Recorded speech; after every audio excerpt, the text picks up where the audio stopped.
Bien, comme le disait tout à l'heure Fanelli, chacun voit bien en cette fin d'août 2015 que deux lignes, deux offres politiques se font désormais face au sein de la gauche réformiste, au sein plus particulièrement du Parti socialiste. D'un côté, ça a été dit, le social-libéralisme, qui inspire, sinon la totalité, du moins une large part des choix actuels de la politique gouvernementale. Le social-libéralisme qui a aussi ses visages, ses incarnations.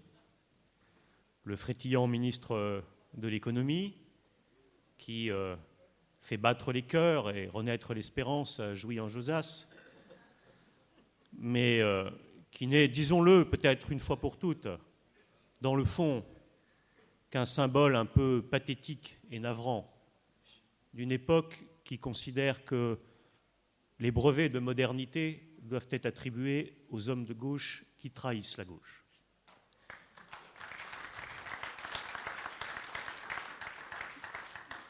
Manuel Valls, incarnation plus robuste de cette ligne, qu'il avait d'ailleurs défendue sans grand succès dans la primaire de 2011, mais qui, à travers la position institutionnelle qui est aujourd'hui la sienne, que les circonstances lui ont donnée, essaye et parviendra peut-être, à nous de nous y opposer, à devenir la figure centrale et la figure de référence de cette gauche réformiste. Et puis de l'autre, une orientation socialiste, qui ne nie pas les problèmes de modernisation de l'État social, de ses objectifs, de ses outils, mais qui entend le faire dans la fidélité aux principes fondateurs et au combat historique que Pierre Joxe rappelait admirablement il y a quelques minutes du mouvement socialiste. Une vraie gauche, tout simplement. Une gauche qui n'est pas, comme je le lis, ou comme nous l'entendons parfois, l'aile gauche du Parti socialiste, qui est juste la gauche, qui aspire juste à être ce que le regretté Pierre Bourdieu appelait en son temps une gauche de gauche. Alors, cette confrontation, elle n'a pas eu totalement lieu, nous le savons, à l'occasion du congrès récent de Poitiers, qui aurait pu être le moment de dénouement de ce débat, parce que nous avons une difficulté que chacune et chacun ici connaît bien. Une grande majorité des militants, ceux qui sont partis, mais aussi parmi ceux qui sont restés dans le Parti socialiste, sont d'accord avec l'orientation que nous contribuons à porter. D'ailleurs, ceux qui s'appellent les réformateurs le savent bien, qui n'ont pas eu le courage ou qui n'ont pas pris le risque au congrès de Poitiers d'aller soumettre leur enthousiasme débordant pour le travail du dimanche ou le pacte de responsabilité au vote des militants.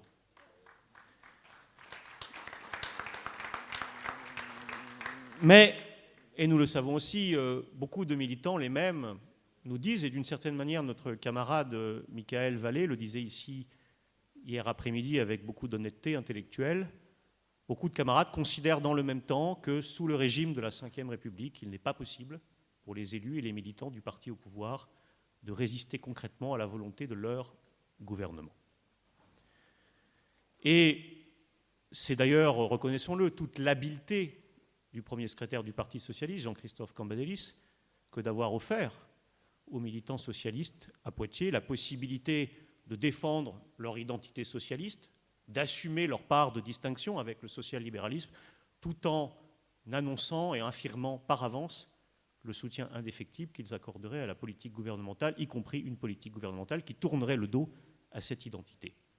C'est son habileté d'avoir amené les ministres à signer un texte demandant l'inflexion de leur propre politique. C'est, j'allais dire, son habileté de nous avoir finalement concédé la victoire culturelle dans ce congrès pour essayer de conserver, l'histoire dira si c'est l'apparence ou la réalité, de la victoire politique.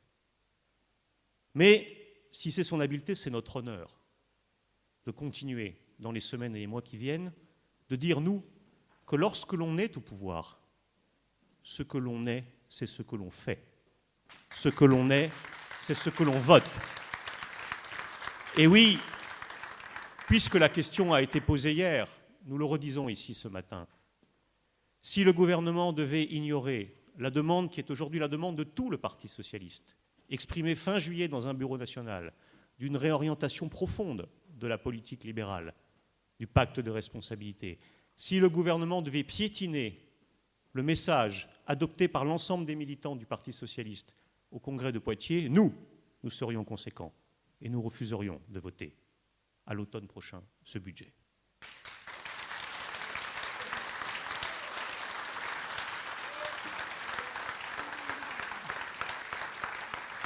Nous continuerons à porter ces combats et nous continuerons à mener la bataille que notre camarade de Podemos qualifiait hier de bataille culturelle dans la société tout entière, dans l'électorat, pour montrer qu'il existe une alternative à la résignation sociale libérale qui structure aujourd'hui la politique gouvernementale.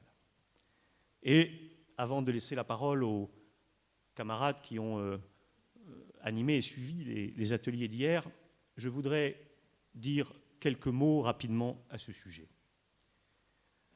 Comme l'a dit Marie-Noëlle Lienemann hier soir, nous sommes des socialistes réformistes, conscients que dans l'économie de marché, lorsque nous gouvernons, nous devons nous aussi être sensibles à la situation réelle d'un certain nombre d'entreprises. Nous devons être attentifs aux conditions d'activité des entreprises. Nous devons, si c'est nécessaire, aider les petites entreprises à se développer, à créer des emplois, aider les entreprises qui sont effectivement exposées à la concurrence internationale. Nous sommes tout autant que d'autres conscients du phénomène de la mondialisation, de la manière dont il remet en cause les capacités d'action construites historiquement dans les États-nations. Nous sommes conscients de la pression que la mondialisation exerce sur le droit du travail, l'État social. Mais la différence, c'est que nous ne perdons pas de vue que le capitalisme, même le capitalisme contemporain, c'est aussi et encore des rapports de force, des contradictions entre le monde du travail et le capital. Nous restons conscients et fidèles de ce point de vue aussi à l'enseignement du mouvement socialiste. Nous sommes conscients que ce qui ne va pas aux uns va aux autres, que ce qui va aux uns ne va pas aux autres, que ce qui est payé par les uns n'est pas payé par les autres, que le pouvoir qui est laissé aux uns, c'est la domination à travers laquelle ils l'exercent vis-à-vis des autres. Nous sommes fidèles à l'analyse fondamentale du mouvement socialiste. Et surtout, nous ne perdons pas de vue que dans cette crise qui s'est ouverte il y a maintenant 2 ou 3 décennies avec la mondialisation, s'est aussi engouffrée une contre-offensive idéologique puissante que rappelaient les camarades dans la table ronde d'hier après-midi. Une contre-offensive libérale qui vise à utiliser la crise objective de l'État social pour revenir historiquement en arrière sur tous ces acquis sociaux que le mouvement syndical et social et politique avait construit. Démantèlement des services publics, démantèlement de la protection sociale, remise en cause des politiques de régulation, remise en cause, on l'a dit, du droit du travail. Nous ne perdons pas de vue cela. Et nous voyons le libéralisme pour ce qu'il est, non pas simplement l'expression du bon sens, la seule politique possible à laquelle devrait finalement souscrire tout gouvernement soucieux de l'intérêt général à partir du moment où il accède au pouvoir. Non, nous voyons le libéralisme pour ce qu'il est, une idéologie qui n'a pas fait la preuve depuis 2008 de son efficacité pour sortir le continent européen de la crise, une idéologie qui reste avant tout, implicitement ou explicitement, au service de la classe dominante dans le capitalisme contemporain. Et la politique de l'offre, massivement mise en œuvre aujourd'hui par le gouvernement de la gauche au pouvoir, nous lui adressons très exactement cette critique-là. Ce n'est pas une politique qui s'ancre sociologiquement dans la défense des intérêts des salariés que la gauche est censée représenter lorsqu'elle gouverne, mais c'est aussi et surtout une politique qui n'est pas efficace pour redonner de la croissance dans notre pays. Car déverser 40 milliards de baisse de charges, vous voyez, moi-même j'utilise la rhétorique des conservateurs, de baisse d'impôts et de cotisations, sans contrepartie, sans ciblage, et la faire financer par des hausses de TVA, par des baisses de dotation aux collectivités locales, par des décisions fiscales qui vont restreindre la consommation populaire et l'investissement public, ce n'est pas aujourd'hui, objectivement, du point de vue même du pragmatisme dont nos adversaires se réclament, ce n'est pas prendre le chemin de la croissance. Alors nous combattons cette orientation, nous regrettons de voir nos camarades, 15 ans après la troisième voie du tandem Blair-Schroeder, s'inscrire dans ces logiques dépassées. Et nous regrettons surtout de voir que le fragile acquis que nous avions bâti collectivement dans les années 90-2000, autour d'abord de Lionel Jospin, puis dans le Parti socialiste, pour essayer de trouver une synthèse, Pierre Joxe parlait des rassemblements et des moments d'unité, une synthèse autour de l'idée d'une gauche réaliste, une gauche réaliste mais de gauche mais réaliste. Cette synthèse-là est détruite, déchirée par la politique libérale actuelle, qui effectivement produit la division de la gauche et qui ne peut pas produire demain sa victoire. Nous continuerons de porter ces combats. La gauche réformiste que nous voulons doit rester fidèle à elle-même, elle doit rester fidèle à son histoire, elle doit rester animée par la volonté de défendre les libertés individuelles, l'émancipation individuelle face aux restrictions inutiles qu'on veut lui apporter. Elle doit continuer de défendre philosophiquement le désir de justice sociale qui nous conduit à vouloir garantir l'accès de tous aux biens fondamentaux et à lutter contre toutes les formes d'inégalité, inégalité des droits, inégalité des chances, inégalité des conditions. Nous devons continuer à assumer les conflits de répartition qui structurent la société et être résolument aux côtés des plus modestes. C'est ça la gauche. C'est continuer d'affirmer le rôle de la puissance publique pour réguler l'économie et la société, pour garantir le droit du travail, les services publics, la protection sociale, l'impôt progressif, grande conquête de la gauche, mis en place en 1914 et qui n'est pas terminée dans notre pays. Refuser la marchandisation de l'homme, refuser la marchandisation du travail, contribuer à l'accès de tous à l'emploi, à la santé, à l'éducation, au logement. Tous ces chantiers ne sont pas obsolètes, tous ces chantiers ne sont pas archaïques. La véritable modernité, c'est les poursuivre aujourd'hui. C'est en restant fidèle à ces combats et à ces valeurs que la gauche pourra aussi appréhender les défis nouveaux. On les a évoqués. Le défi écologique, on y reviendra peut-être à travers quelques interventions qui nécessitent évidemment d'actualiser nos réponses, mais sans remettre en cause ce qui est précisément le fondement de la gauche, c'est-à-dire le volontarisme politique pour apporter des solutions collectives aux problèmes de la période. Le défi social, bien sûr, la question sociale est nouvelle aujourd'hui. Nous sommes face à un paysage plus fragmenté et il nous appartient de réfléchir à la manière dont nous pouvons reconstituer une base sociale face à la tentation de la droite d'opposer les uns et les autres, les inclus et les exclus, les habitants du monde rural et les habitants du monde urbain. Nous, notre rôle, c'est de défendre tout le monde, mais aussi, et peut-être plus que nous ne l'avons fait ces dernières années, de défendre les couches populaires, les gens qui travaillent, les gens qui peinent à tirer les fruits de leur travail. La question du pouvoir d'achat, qui est parfois traitée par le mépris par un certain nombre de nos camarades, comme si elle n'avait pas droit de citer, est une question fondamentale. Ce qui fait à la fin qu'un gouvernement de gauche réussit ou ne réussit pas, ce n'est pas simplement une hypothétique inversion de la courbe du chômage, c'est de savoir si les travailleurs, si les salariés, si les gens qui gagnent peu dans ce pays ont vu leur situation matérielle s'améliorer à l'occasion d'un passage de la gauche au pouvoir. Voilà peut-être le véritable critère que nous pouvons proposer à François Hollande en cette rentrée.